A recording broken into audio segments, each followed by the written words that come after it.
Hey guys, so last week we asked the people on our Instagram stories what their one biggest concern was about pensions. And we had more than 2,000 people join us on our Instagram stories for this conversation.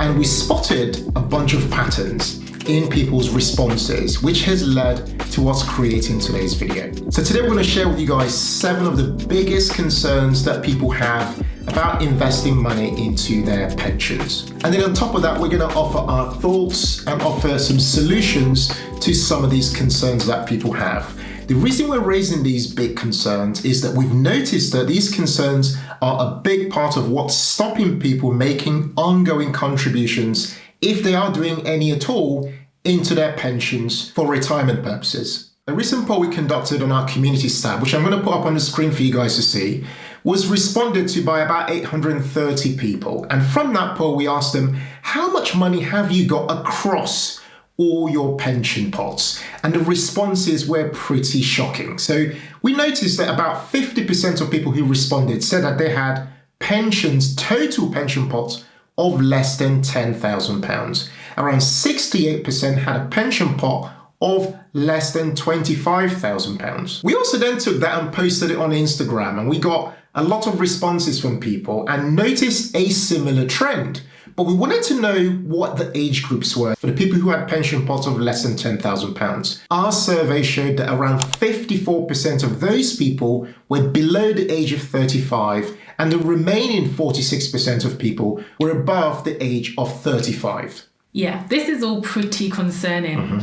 And it is worth mentioning that these 7 concerns that we're going to be sharing today about pensions are not the only concerns that people have around pensions. However, we have chosen these 7 because they are the ones that are most common mentioned within our community. Our goal with this video is to help you understand pensions a bit better and to remove any uncertainty that commonly surrounds it. Guys, if you're not already following us on Instagram, then please do @TheHumblePenny. Join us as we have some insightful conversations in our stories and share our own thoughts on the go to help you move forward financially. Guys, if you're enjoying today's video, I would really appreciate you hitting that like button because it encourages other people to watch our videos too. Okay guys, so let's dive straight in. So concern number 1, your pensions are a mess and in all different places. Now this could be due to the fact that you've left one employer to the next, and as you've done so, you've started a different pension scheme and you've just not got round to, tracking your previous pensions and consolidating them. You've put it on the to-do list. It's important, but it's not urgent. So you've pretty much now just forgotten about it. This is a problem because having your pensions all over the place is one of the most common ways for your money to gradually disappear for 2 reasons. You're likely paying too much in fees to have your money invested across many platforms. And this is made worse if you do not periodically review all your different pensions. Number 2, is that you might be losing money due to your pensions being put in poor performing funds. And this is because a lot of pension providers usually put you in default low risk funds, which might perform poorly and also be more expensive. A good solution for this is to consolidate all your pensions by yourself, but this could be very time consuming with lots of paperwork and it could take up to 6 months for it to all get sorted. Or you could do it for free with Pension Bee. They do it all for you and it's pretty straightforward. Check them out in the links below and above. Once Pension Bee has consolidated your pensions for you, they then manage it for you based on one single and affordable annual management charge, starting from around 0.5% per annum. So the second biggest concern is that you are not contributing enough into your pensions for retirement. This is one of the biggest concerns that people have about contributing money at all into their pensions. There are 5 questions that you should consider in order to figure out if you're actually contributing enough into your pensions for your retirement. I'm just going to read them out to you guys. The first question is, how much income do I need in retirement? Second question, how large does my target pot of money need to be for my retirement? Third question, how long in years do I need to invest my money for? The fourth one is, what portfolio returns are realistic to use for my calculations? And that's a really important one because people often overestimate what the returns will be from their pension contributions. And the fifth question is, what monthly or annual contributions do I need to make in order to be able to hit my long-term pension pot goal? Now, those 5 questions together are what you need to consider one by one in order to determine what your pension pot should look like and what you should be putting in order to be able to hit your goals for the future. We've done a very detailed blog post that just goes deep into helping you personalize those questions for yourself and also point you to a really useful pension calculator, which we absolutely suggest that you head over and check out. I'm going to put a link to that below and above for you to go take some time and look at that for yourself if you've got this concern of whether you are paying enough into your pensions for retirement. Concern number 3 is that you're worried it would be lost due to unwise investing. This point really highlights the importance of getting to know your pensions better and getting into the driving seat of how your pensions will be invested. This is particularly the case if you have a defined contribution pension. That pension could be one that you pay into via your employer, or it could be via a private pension such as a SIP. If it's an employer pension, do know that you actually have a say of where your money is invested into. You simply need to get details about your pension provider, such as their name, and then get set up with a login to review your pensions. Finally, choose what funds you want your pensions to be invested into depending on your risk appetite. Now, if you're not happy with your employer's pension scheme, then some employers are open to contributing your pensions into a private pension such as a SIP, where you have even more control over what funds or shares your money is invested into. Okay, so the next big concern is that a pension company or provider might go bust with all your money as well. We heard this a lot. Now, the issue of how your pension pot is protected depends on what type of scheme you've got at the moment. So we looked at the government's website to get the actual information. And here's what it says. If you've got a defined contribution pension scheme, here are the situations. First is that if your employer goes bust, okay? Defined contribution pension schemes are usually run by pension providers, not employers. So you will not lose your pension pot if your employer goes bust. Okay, that seems obvious, but it's worth mentioning. Second scenario is if your pension provider goes bust. The government's website says, and we're going to put links to that below, says if the pension provider was authorized by the Financial Conduct Authority and cannot pay you, you can get compensation from the Financial Services Compensation Scheme, FSCS. Now, there are conditions around when this potential failure might have occurred. So it says here, if the firm failed after the 1st of April 2019, you can get 100% of your claim with no upper limit, okay? But there's another scenario where it says if your SIP operator fails, which is your private pension, up to £85,000 per eligible person per firm is what you are due.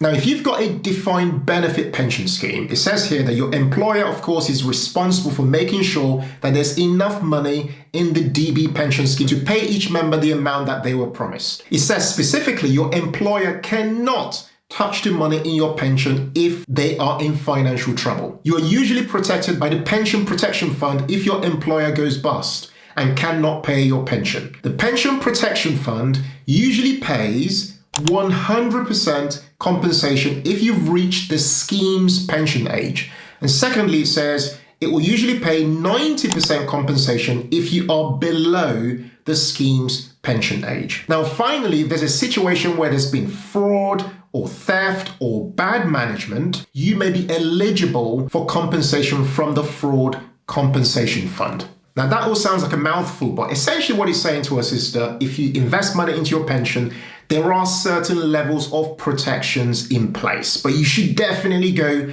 and dig a bit deeper and make sure that you understand what that means for your personal circumstances. We're going to put in links below, links to the government website and links to FSCS that I just read out to you. So you can head over there, do a bit more research and gain some comfort that you have certain levels of protection in place for your pension situation. Concern number 5 is that it is not worth it due to future taxes on the way out. So with pensions, you contribute to them gross and then get taxed later when you come to withdraw. You're allowed a 25% tax-free lump sum before you are then taxed on the rest. So the options are that you either take your money now and get taxed, or you pay your money into your pensions and allow your money to grow depending on how long you've got for it to work, and then pay tax on 75% of it. Now, there is definitely a case for both, but it is worth looking at it depending on what tax band you are in currently. Now, if you're a basic tax rate payer, you get a 25% rebate when you pay your net income into your pensions. For example, an £80 contribution will lead to a £20 rebate, which matches off the 25% rebate that you get when you pay your net income into your pension. On the other hand, if you're a higher rate taxpayer, you get a 50% rebate when you pay your net income into your pension. For example, an £80 contribution leads to a £40 rebate. That's £20 automatically and another £20 via tax returns. For this reason, it is more worthwhile if you're a higher or additional rate taxpayer to pay into your pensions first. However, if you're a basic rate taxpayer, this should not put you off putting some money into your pensions on a monthly basis. The next big concern is that you cannot access your pension pot if you've got plans on retiring early. This is a major one, particularly for the millennial generation who are thinking of doing other things with their lives and don't really want to wait till sometime in the future, given rules are very likely to be changed. In fact, it's inevitable the rules will be changed with all the years left for your money to work in your pension pot. So given this situation, the way to begin to think about it, if you've got plans of retiring early, is to come up with a game plan for the time between when you plan to retire early and when you are likely to access your pension pot. The current age by which you can access your pension pot is the age of 55, but we've been told already that from the year 2028, it will become the age of 57. Say, for example, you plan to retire at the age of 50, and you know that for the future, given expected changes that you are likely to access your pension at the age of 57, you need to then come up with a game plan for how you're going to earn an income between the age of 50 and that age of 57. So you could begin to think about drawing that additional source of income, perhaps from sources such as your stocks and shares ISA, if you've been investing into those, from property, if you've over time built up a property portfolio, or from working a part-time job that generates you an income, or even from running a side hustle or an online business. The point here is essentially come up with a unique plan that suits your personal circumstances, but added to that, stay absolutely flexible because we're aware that the rules are highly likely to change over time. So with that in mind, you might want to prioritize investments into your ISA first and potentially overpaying your mortgage because you might want to become mortgage free, assuming you've got a mortgage, and then with any money that's left over, paying into your pension. That order that I've suggested though shouldn't put you off putting money into your pensions because, as Mary mentioned earlier, it's highly tax efficient if you are somebody who's a higher rate taxpayer or an additional rate taxpayer to make sure that a proportion of your income does go into your pensions and leave that compounding and working for you potentially for decades ahead. I'm going to link to a video we made previously comparing pensions versus ISA and giving you a bit more information on the order of investing into these various accounts. I'm going to put that link below and above. Head over and check that video we've made previously and decide what's best for your personal situation. Concern number 7 is that you're starting too late to invest money into your pension. Now, this is a major problem for people who are freelancers or people who perhaps have been running their own business or who are self-employed or even people who are immigrants to a new country. And I faced this with my parents who moved to this country in their 40s and struggled because they did not have a pension at all and started from their mid-40s to start to think about things like this. Now, the thing to mention here is that it's really never too late. Obviously, you would have preferred to have started a lot earlier, but the best case scenario is to start today. It can seem very daunting, particularly if you work out what the pot you need for retirement is, and that number seems so huge. But I can guarantee that if you actually start today and begin to set yourself some milestones it can make a huge difference. So say, for example, you said my first milestone is to hit £1,000 in my pension. Next, it could be 5,000, 10,000, 20,000, 50,000, and 100,000. That's the key thing to focus on. Remember, the money you're putting into your pension is not just about you saving into it, it's also about that money being invested and compounding interest working on your behalf as well. The other suggestion here is to also consider potentially starting a side hustle or a business. The reason we mention this is that it's highly tax efficient to contribute into your own pension from a business itself because it's a tax deductible expense and you're allowed up to £40,000 per year contribution into your pension from a limited company. So try your best to move away from being passive about your pension contributions and perhaps feeling bad for not starting your pension contributions early, and try and be proactive about it, because if you apply the tips we've mentioned today, you will start to see that pension pot grow and work for you over time. So guys, what is your biggest concern for investing money into your pensions? Please let us know in the comments below and we'll jump in there and answer some of your questions. Don't forget to subscribe to this channel if you haven't done so already, and like this video if you enjoyed it. Come on guys, show us some love. Yep. Really appreciate it. And a light reminder too to follow us over on Instagram and join our conversations, join our Q&A as we answer some questions in our stories. Thank you guys for watching today's video, and as ever, in all things, be thankful and seek joy. Take care, guys. Bye.